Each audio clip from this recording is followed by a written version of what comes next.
This video is the result of several weeks of pent-up emotions. Hi, so I've recently moved to London, where I've been living for a couple months now, and as I'm someone that doesn't own a car, I've been using a lot of public transport. And there's a couple things I'd like to say. Firstly, screw you, Oyster card. I know that you're really convenient and everything's my fault, but I'm gonna blame you. On the subway in London, we have these things called Oyster cards, which you basically just swipe to let you through the gates, and this is where a lot of the problems occur. This is a very fast-paced environment where about 1 billion people in suits are all power walking towards those gates. Like sperm. And if you do anything wrong at that moment, if you stop to get your card out of your pocket or you put the wrong ticket in, the entire world ends. I feel so sorry for any tourists that come to London and get confused at those gates, because if you spend more than 2 seconds there, you cause a freaking pile-up, and then the tutting begins. People just going...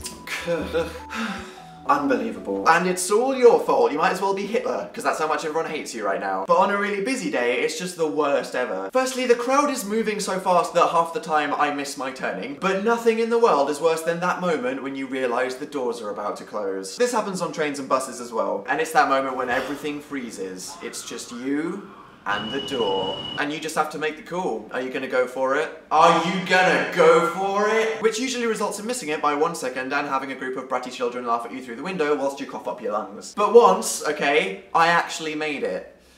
Well, a piece of me did. I've said before about the time when I tried to jump in and actually got my head stuck between the doors, but you don't want to hear about that. But you see, unlike train doors that are like...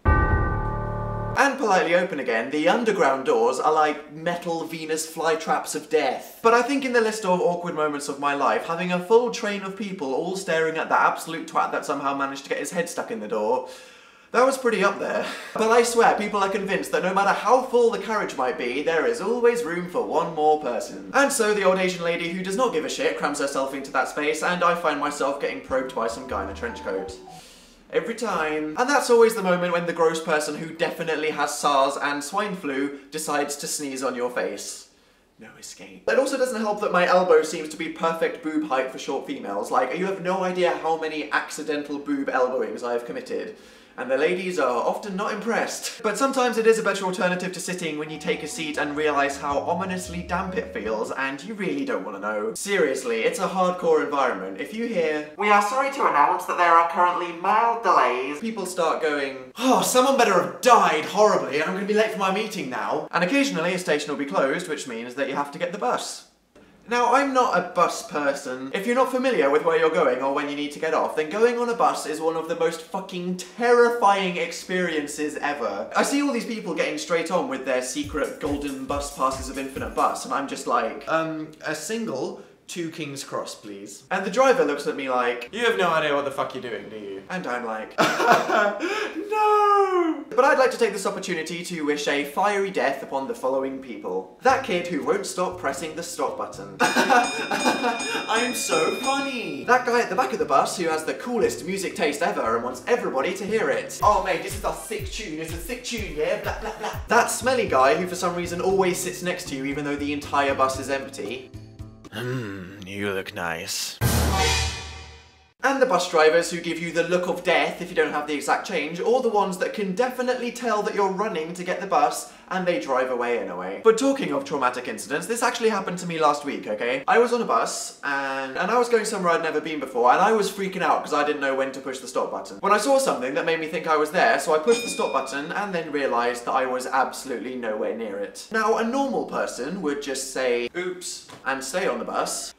I got off the bus. That's right, I felt so awkward that everyone had heard the ding and I made the bus stop that I got off the bus when I wasn't there yet. In fact, I had no idea where the fuck I was, and I actually ended up walking about 2 miles in the rain. Why did you make me this way? But even walking is dangerous in London. It's not getting hit by cars that you need to worry about, it's the bloody light-speed cyclists that just apparate behind the taxi you're about to walk past and then just go, "Get out the way!" And you suddenly realise how much of a ninja you are when you jump back. So yeah, those are a few things that I now have to deal with on a daily basis. Oh, and the fact I fell up an escalator. Yeah, if you missed it, I was running up the world's tallest escalator with my phone in one hand, my headphones on, and my bag strapped over my shoulder when I tripped and fell up the escalator, allowing 200 people that were moving slowly in both directions to laugh at me.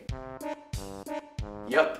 It has actually left me with a nice escalator print scar for the next couple months. And there we go, but enough about my pain, I want to know about yours. What gets on your tits when you use public transport? What horrifically awkward things have you experienced? Please feel free to unleash your rants down in the comments or in a video response, and no matter what day you've been having, we can all complain together. So basically, I should just get a car and stop being a whiny bitch.